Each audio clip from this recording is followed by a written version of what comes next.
Welcome to Soft Voice Night. Tonight's story is The Wanderer's Dream, a calm journey through a quiet fantasy world, where thoughts slow down and rest feels natural. Get comfortable, let your breathing soften, and if you enjoy peaceful sleep stories like this, subscribe to Soft Voice Night for more gentle nights. There is a place between waking and sleeping, a realm that exists in the softest hours of twilight, where the sky never quite darkens and the air is always filled with the gentlest warmth. This is where our story begins, in a world that moves slowly, that breathes deeply, that welcomes those who wish to rest. The wanderer walks along a path of smooth white stone, worn soft by countless footsteps over countless years. The stones are warm beneath their feet, holding the last traces of sunlight even as the day slowly fades into something gentler still.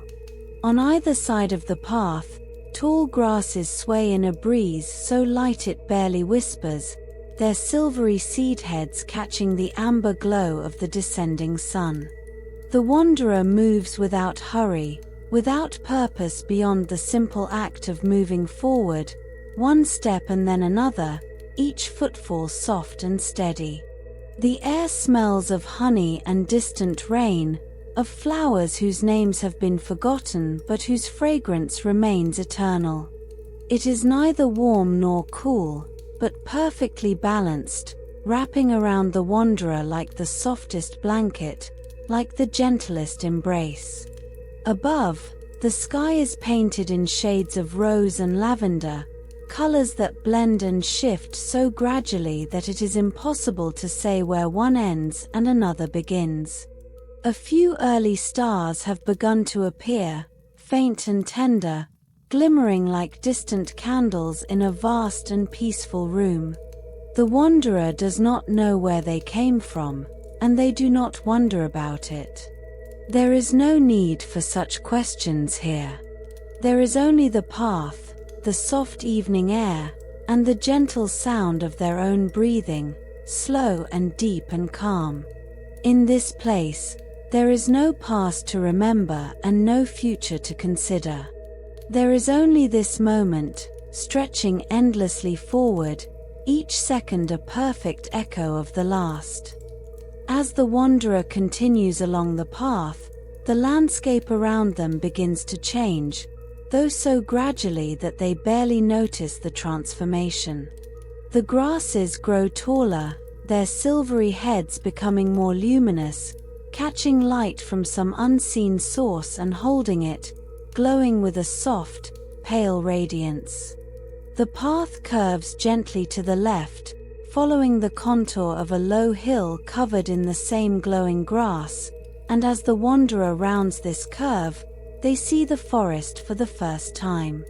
It rises before them like a dream taking shape, a vast gathering of ancient trees whose trunks are thick and dark and covered in soft moss that seems to absorb all sound.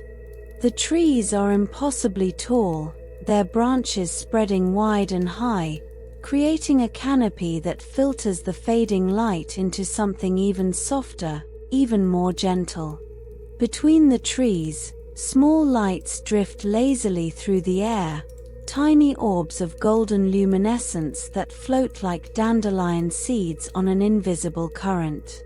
They move without pattern or purpose, rising and falling, drifting close to the wanderer and then away again, their light warm and welcoming.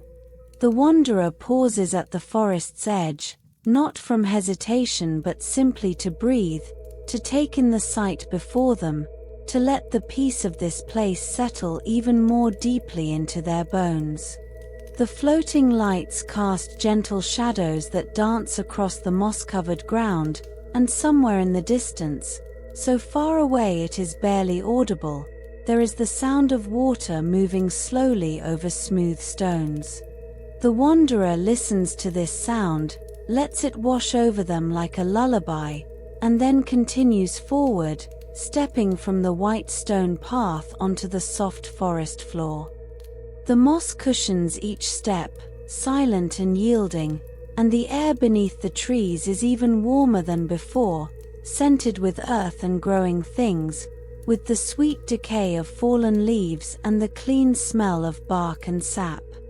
The floating lights drift closer now, curious but not intrusive, circling the wanderer at a distance, their glow reflected in the wanderer's eyes. They cast no heat, these lights, only illumination, soft and steady and kind. The wanderer walks deeper into the forest, following no path now but simply moving between the massive tree trunks, each one wider than a house, their bark rough but not harsh, textured with deep grooves and patterns that seem almost deliberate, almost like ancient writing in a language that has no words. The wanderer reaches out and touches one of these trees as they pass, pressing their palm against the bark, feeling its solidity, its age, its deep and quiet patience. The tree seems to hum beneath their hand, a vibration so low and slow it is felt rather than heard, a rhythm like the heartbeat of the earth itself. Time moves differently here beneath the canopy. Minutes might be hours, or hours might be minutes. There is no way to tell and no reason to try. The wanderer simply walks, breathing in the forest air, watching the floating lights drift and swirl, listening to the distant sound of water that never seems to grow closer or farther away. Above, through gaps in the canopy, the sky has deepened to a rich purple blue, and more stars have emerged, countless points of light so small and distant they seem to shimmer and fade with each breath. Eventually, without quite knowing how, the wanderer finds themselves walking along the bank of a stream.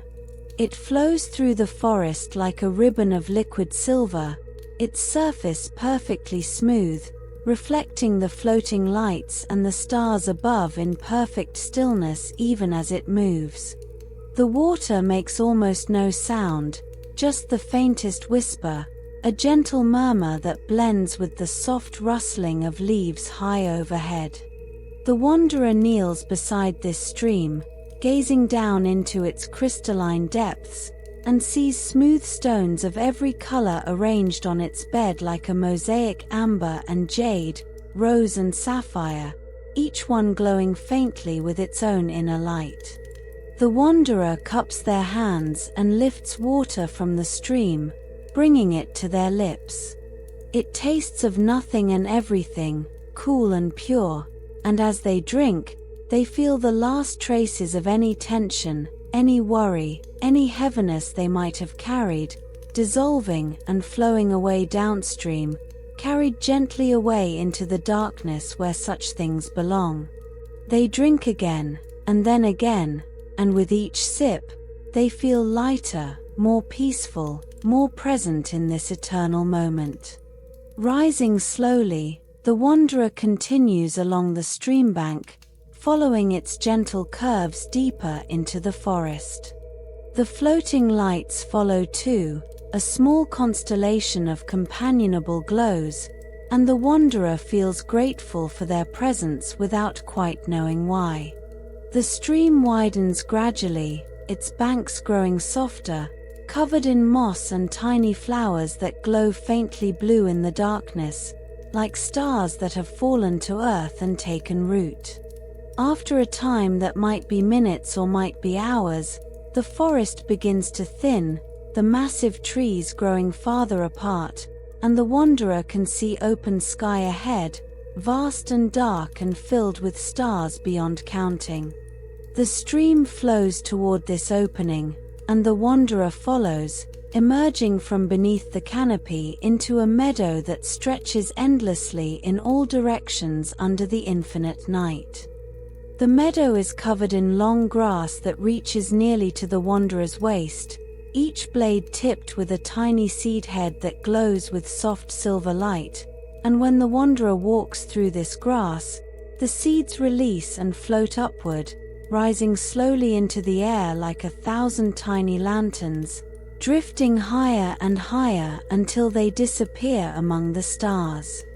Each step sends more of these glowing seeds skyward, and soon the wanderer is walking through a galaxy of their own making, surrounded by ascending light, watching as earth and sky merge into one continuous field of gentle radiance.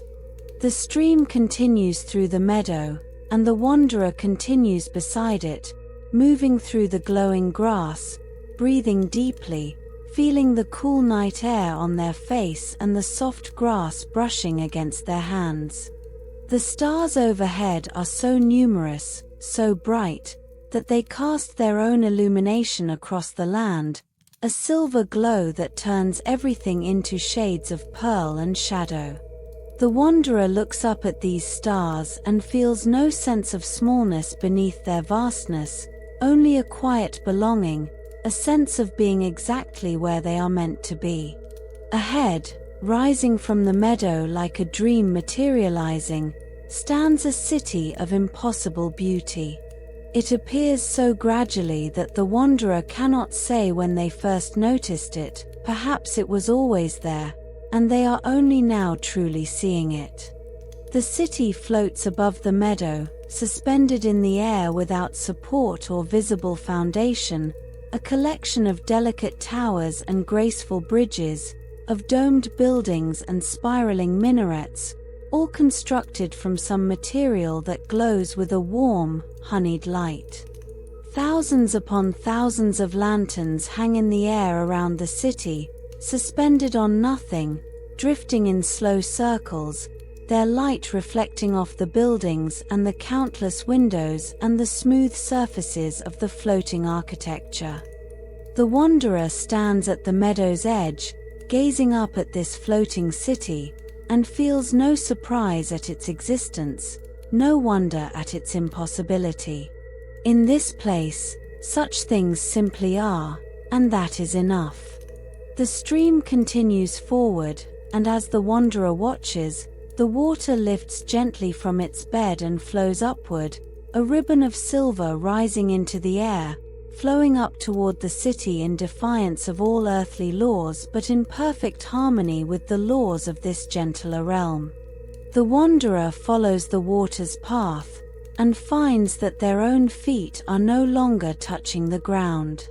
They are rising, floating upward as naturally as breathing, ascending through the night air toward the floating city, surrounded by drifting lanterns and rising water and the soft glow of the architecture above. There is no fear in this ascent, no discomfort or unease. Rising feels as natural as walking, as simple as closing one's eyes. The air grows warmer as they rise, scented with spices and flowers, with bread baking and incense burning, with all the gentle smells of home and hearth and welcome. The wanderer drifts up past the lowest buildings, past towers of smooth white stone traced with delicate patterns in gold, past bridges that arch gracefully from structure to structure with no visible support at their centers. Beings move through this city, though the wanderer sees them only as gentle shadows, as suggestions of presence rather than solid forms. They go about their quiet business, tending gardens that grow on rooftop terraces, hanging fresh lanterns among the countless others, sitting in window seats and looking out at the stars. They pay the wanderer no mind, for all are welcome here, and there is no need for greeting or acknowledgement. Simply being here is enough. The wanderer continues to rise until they reach a wide plaza paved in smooth tiles of deep blue stone, each one inlaid with silver stars that echo the constellations above. In the center of this plaza stands a fountain, and it is toward this fountain that the silver stream flows, pouring into its basin and then falling in gentle cascades from tier to tier, the water singing softly as it falls, a melody without words but rich with meaning. The wanderer settles gently onto the plaza's surface, their feet touching the smooth tiles, and walks slowly toward the fountain. Around the plaza's edges stand buildings with wide doorways and windows that glow with warm interior light. From within comes the sound of soft music, someone playing a stringed instrument with such delicacy that the notes seem to drift rather than be played, each one hanging in the air for a moment before fading into the next. The wanderer does not seek the source of this music but simply lets it wash over them, another layer of peace added to the deep calm that has already settled into their heart. At the fountain's edge, the wanderer sits, perching on the smooth stone rim, and trails their fingers through the cool water. The fountain's lowest basin is filled with flower petals of every color, white and gold, crimson and violet, pink and orange, floating on the water's surface, drifting in slow circles, their fragrance rising like a prayer. The wanderer breathes this scent deeply, closes their eyes, and simply sits, listening to the water, to the distant music, to the gentle sounds of this peaceful city suspended between earth and stars. Time continues its strange, slow dance.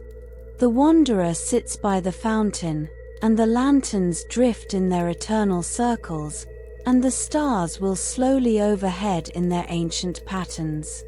Eventually, the wanderer opens their eyes and rises, leaving the plaza and wandering through the city's winding streets, following no map but simply moving where curiosity gently leads. The streets are narrow and curved, paved with the same smooth white stone as the path where this journey began, and they wind between buildings of every size and shape, each one beautiful in its own quiet way. Some buildings are tall and narrow, reaching up toward the stars like fingers. Others are low and wide, their roofs covered in gardens where flowers bloom in the starlight. Some are round, built like mushrooms or toadstools, with doors that spiral around their bases. Others are angular and precise, all straight lines and perfect corners. But all of them glow with that same warm, honeyed light, and all of them feel welcoming, feel like home. The wanderer passes beneath archways draped with flowering vines, walks over bridges so delicate they seem made of light rather than stone, follows stairs that curve impossibly through the air from one level of the city to another. Sometimes they see the shadows of other inhabitants, a figure tending a rooftop garden, another sitting at a window with a book, two shapes walking together down a distant street, but these beings remain indistinct, more presence than form, and the wanderer feels no need to approach them or speak.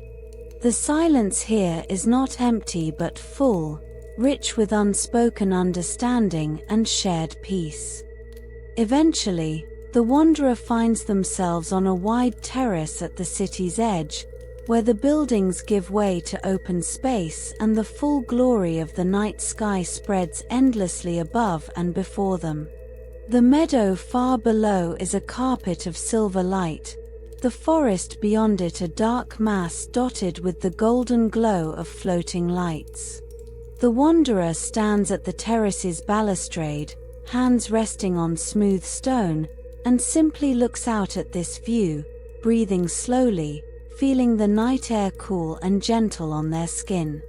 On this terrace, there are cushioned benches arranged in small groupings, and low tables, and hanging between two pillars, a hammock woven from some soft, silvery material that glows faintly in the darkness.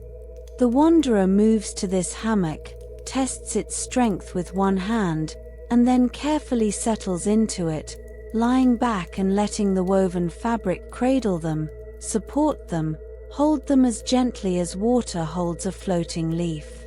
The hammock sways very slowly, moved by breezes too soft to feel, and the wanderer looks up at the stars from this resting place, hands folded on their chest, breathing deeply and slowly. The stars seem closer now, so close that the wanderer imagines they could reach up and touch them, gather them like flowers, hold their ancient light in cupped palms. But there is no need to reach for the stars. They are perfect where they are, and the wanderer is perfect here, resting beneath them, held and safe and utterly at peace. The music from the plaza has faded, or perhaps the wanderer has simply drifted too far to hear it, but other sounds rise to take its place. Wind chimes hanging somewhere nearby, their notes crystalline and pure, speaking in gentle intervals that form no melody but need none. The distant whisper of the fountain, water falling in endless rhythm. The soft creak of the hammock's supports, steady and reassuring. And beneath it all, that same deep hum the wanderer felt in the forest, the heartbeat of the earth itself, slow and steady and eternal. The wanderer's eyes grow heavy, and they let them close, not sleeping but resting, existing in that space between waking and dreams where peace is deepest and most pure. Images drift across their inner vision like clouds across a summer sky, the white stone path, the glowing grasses, the ancient trees, the stream with its colored stones, the meadow with its floating seeds, the city with its countless lanterns. Each image is clear and vivid for a moment, then fades into the next, a gentle progression with no beginning and no end. Time passes. The hammock sways. The stars wheel overhead in their slow dance. The wanderer rests, breathing in and out, each breath a tide that rises and falls, carrying them deeper into peace, deeper into calm, deeper into the soft embrace of this place that exists beyond all maps, beyond all time, beyond all worry or fear or need. When the wanderer's eyes open again, though they cannot say how much time has passed, if any time has passed at all, the sky has begun to lighten ever so slightly toward the east. Not dawn, not yet, but the promise of dawn, the first faint hint that darkness will eventually give way to light, that night will transform into day as gently and gradually as everything else transforms in this realm. The wanderer rises from the hammock, moves slowly and smoothly, feeling rested in a way that goes beyond physical rest, feeling renewed in some fundamental way that has no name but needs none. They return to the terrace's edge and look out once more at the view, at the meadow and the forest and the distant horizon where the sky is beginning to glow with the faintest suggestion of rose and gold. There is a stairway leading down from this terrace, wide and gradual, its steps shallow and easy, and the wanderer descends, following these stairs as they curve around the outside of one of the city's towers. The stairs go down and down, spiraling gently, and the wanderer takes them without haste, one step at a time, hand trailing along the smooth stone balustrade, watching the city slowly rise around them as they descend. At the base of the stairs, the wanderer finds themselves in a small garden suspended on a platform that juts out from the main body of the floating city. This garden is enclosed by low walls and filled with flowering bushes and small trees whose leaves shimmer silver in the starlight. In the garden's center stands a small gazebo, open on all sides, its roof supported by slender pillars carved with patterns of vines and flowers. Inside this gazebo, arranged in a circle, are comfortable chairs cushioned in soft fabrics, and in the very center, a small fountain bubbles quietly, its water flowing over smooth stones worn perfectly round by its eternal passage. The wanderer enters the gazebo and sits in one of the chairs, sinking into the cushions, feeling them conform to their body as if made specifically for this moment, for this person, for this purpose. They rest their head back against the chair and look up through the gazebo's roof, which is not solid but latticed, allowing a view of the stars above while still providing a sense of shelter and enclosure. The sound of the fountain is profoundly soothing, each bubble and splash a small music, and the wanderer listens to this sound with their whole being, allowing it to fill them, to become the only thing that exists. Water over stone, endlessly flowing, endlessly the same yet never quite identical from one moment to the next. The wanderer's breathing synchronizes with the fountain's rhythm, each inhalation matching a rising bubble, each exhalation matching a falling splash, until breath and water are one continuous flow. In this state of deep rest, deep presence, the wanderer becomes aware of something they had not noticed before. The garden is not empty. Sitting in the chairs around them, barely visible, barely there at all, are other wanderers, other travelers who have found their way to this place of peace. They do not speak, do not acknowledge one another beyond a shared stillness, a shared breathing, a shared presence in this moment that stretches endlessly in all directions. They are all here together, yet each is completely alone in their own perfect peace, and both things are true simultaneously, paradoxically, perfectly. The wanderer feels no need to look at these other beings, no curiosity about who they are or where they came from or what brought them to this place. It is enough to know they are here, to share this space with them, to rest together in silence more profound than any words could ever be. They are all travelers on the same journey, all seeking the same thing, all finding it here in this garden, in this gazebo, beside this fountain that flows forever.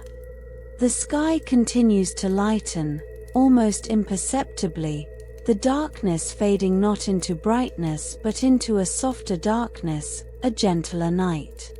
The stars remain visible, will always remain visible in this place, but their light grows warmer, more golden, as if the sun that is somewhere beyond the horizon is sending its blessing ahead, warming the stars themselves before it rises. The wanderer sits in the cushioned chair, surrounded by unseen companions, listening to the fountain, breathing in rhythm with the water, and feels a peace so complete, so total, that it seems impossible such peace could exist anywhere in any world. Yet here it is, as real as the chair beneath them, as tangible as the air they breathe, as true as the stars above. Eventually, though whether it is minutes later or hours or days, there is no way to know, the wanderer rises from the chair. The movement is effortless, requires no will or decision, simply happens as naturally as breathing. The other presences in the garden remain seated, still resting, and the wanderer leaves them to their peace, exits the gazebo, and moves through the garden toward an archway set into the garden's far wall. This archway is covered in flowering vines that bloom even in the night, their flowers pale and luminous, their fragrance sweet and calming. The wanderer passes through this archway and finds themselves in a corridor, narrow and tall, its walls lined with bookshelves that rise from floor to ceiling, each shelf filled with books of every size and age and color.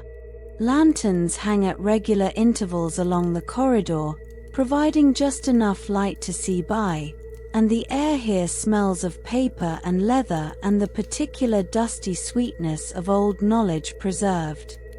The wanderer walks slowly along this corridor, trailing their fingers along the spines of the books, feeling the different textures, smooth leather and rough cloth, embossed patterns and plain surfaces, thick volumes and thin folios. Some of the books have titles printed in gold or silver, in languages the wanderer can read, and in others that are completely unfamiliar, beautiful scripts that form words without meaning but rich with the promise of meaning, of stories, and knowledge and wisdom waiting to be discovered. But the wanderer does not take any books from the shelves, does not stop to read. The simple act of walking among these books is enough, of knowing they are here, preserved and protected, waiting for those who will someday need them. The corridor seems to stretch on forever, yet the wanderer never tires of walking through it, never grows bored or restless. Each step is its own complete journey, each breath its own destination. The corridor curves and winds, sometimes ascending shallow stairs, sometimes descending them, sometimes branching into side passages that the wanderer glimpses but does not explore. The books give way to other things, shelves holding scrolls tied with faded ribbons, cabinets with glass doors displaying illuminated manuscripts open to pages of exquisite beauty, stands supporting enormous leather-bound volumes with clasps of tarnished silver. It is a library beyond imagining, yet perfectly intimate, perfectly welcoming. Eventually, the corridor opens into a vast circular chamber, and the wanderer stops at its threshold, taking in the sight before them. The chamber is enormous, its ceiling so high it disappears into darkness, and all around its circumference, rising in tier after tier, are more bookshelves, more books, more knowledge than could be read in 1,000 lifetimes. In the chamber's center, a spiral staircase made of wrought iron curves up and up, providing access to the higher levels, and at the chamber's heart, surrounded by comfortable reading chairs and small tables, is a massive hearth where a fire burns with flames that give off no heat, only a gentle golden light that flickers and dances and casts no shadows. The wanderer descends a few steps into this chamber and moves toward the fire, drawn by its light, by its warmth that is not physical but something deeper, something that warms the soul rather than the body. They settle into one of the chairs before the fire, sinking deep into its cushions, and simply watch the flames dance, losing themselves in their patterns, in their endless movement that is always changing yet always the same. This is a fire that has burned forever and will burn forever, tended by no one yet never diminishing, fed by no fuel yet never dying. Its light reflects off the countless books surrounding it, off the spiral staircase, off the polished floor of dark wood. The wanderer watches this fire and feels their own thoughts slowing, quieting, until there are no thoughts at all, only presence, only being, only this moment of perfect stillness. The fire crackles softly, a sound like distant laughter or the turning of ancient pages. The chamber is utterly silent otherwise, yet the silence feels full rather than empty, as if the books themselves are breathing, as if the knowledge contained in this space has a life of its own, quiet and patient and eternal. The wanderer closes their eyes and simply listens to this silence, this breath, this life. When they open their eyes again, they notice for the first time that the chamber has windows, tall and arched, set high in the walls between the tiers of bookshelves. Through these windows, the wanderer can see the night sky, the stars, and something else, a mountain range, distant and majestic, its peaks glowing with a soft blue light as if lit from within by some ancient magic. The wanderer has not seen these mountains before, yet they seem familiar somehow, as if remembered from a dream, as if they have always been there, waiting to be noticed. The wanderer rises from the chair, leaving the warmth of the fireless fire, and moves to one of the chamber's walls where a narrow door stands half hidden behind a shelf of particularly old and fragile-looking volumes.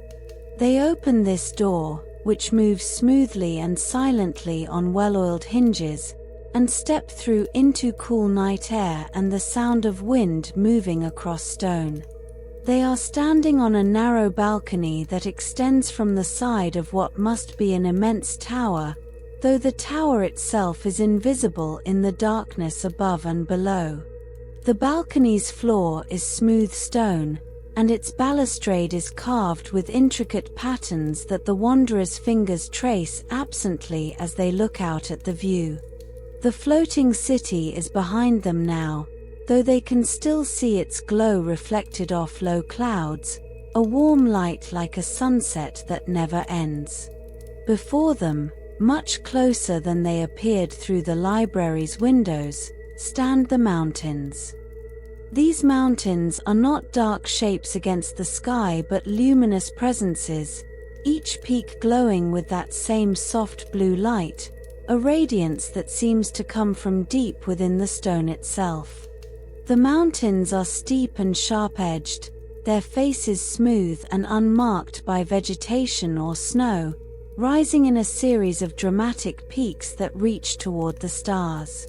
Between the peaks, the wanderer can see passes and valleys where the blue light pools like water, glowing brighter in these low places, as if the light itself is a liquid that flows downhill and collects in basins. The wanderer stands on the balcony, hands on the cool stone of the balustrade, and breathes in the mountain air, which is cold and clean and scented with minerals and distance. The wind that moves across these mountains is stronger than any wind the wanderer has felt in this realm, yet even this wind is gentle, consistent, without gusts or variations, a steady pressure that feels more like support than force. After a time of simply standing and looking and breathing, the wanderer notices something new, a bridge. It extends from the balcony where they stand, reaching out across the open air toward the nearest mountain, a span of stone so delicate it seems impossible it could support any weight, yet solid and steady when the wanderer steps onto it. The bridge has no railings, no walls, but the wanderer feels no fear of falling, no vertigo or unease. The bridge is wide enough, and their balance is perfect, and falling is simply not something that happens in this place. The wanderer walks across this bridge, moving steadily toward the glowing mountain, and as they walk, they realize they are rising, that the bridge is not level but ascending in a gentle gradient, carrying them higher with each step. The air grows colder, though never uncomfortable, and the stars seem to draw closer, their light strengthening, until the wanderer feels as if they are walking among the stars themselves, suspended between earth and heaven, belonging fully to both and to neither. The bridge meets the mountainside at a wide ledge, and the wanderer steps from bridge to stone, feeling the mountains solid beneath their feet. The blue glow emanates from the rock itself, pulsing very slowly, in rhythm with that same deep heartbeat the wanderer has felt throughout this journey. They place their palm flat against the mountain's face and feel this pulse directly, feel the mountain's ancient life, its patient existence, its deep and abiding peace. A path leads along the mountainside, carved into the rock or perhaps formed naturally, and the wanderer follows this path as it curves around the peak, rising gradually, revealing new vistas with each turn. Below, the world they have traveled through is spread out like a map drawn in light, the silver meadow, the dark forest with its golden lights, the glowing city floating in space, and beyond them, hints of other lands, other places, stretching away into darkness and mystery. The path brings the wanderer to a cave mouth, wide and welcoming, its interior glowing with that same blue light. The wanderer enters without hesitation, ducking slightly to pass beneath the low entrance, and finds themselves in a cavern of breathtaking beauty. The walls are crystalline, covered in formations that sparkle and shine, reflecting the blue light in countless facets. Some crystals are small as grains of salt, others massive as tree trunks, and all of them hum softly, each crystal at its own frequency, yet all in harmony, creating a chord that is almost but not quite audible, felt more in the chest and bones than heard with ears. The cavern floor is smooth and slopes downward, leading deeper into the mountain, and the wanderer follows this slope, running their hands along the crystal walls, feeling their smooth coolness, their faint vibration. The passage narrows and widens, sometimes opening into chambers of cathedral size, sometimes becoming so tight the wanderer must turn sideways to pass through, but always the blue light guides them, and always the crystal hum surrounds them, soothing and constant. Deep in the heart of the mountain, the passage opens into a final chamber, and here the wanderer stops, awed by what they see.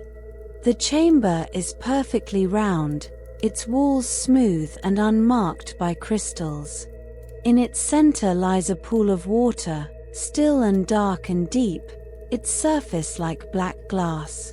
Above the pool, suspended in the air with no visible support, floats a single crystal, larger than all the others, pulsing with blue light that is brighter here, more intense, yet still gentle, still calming.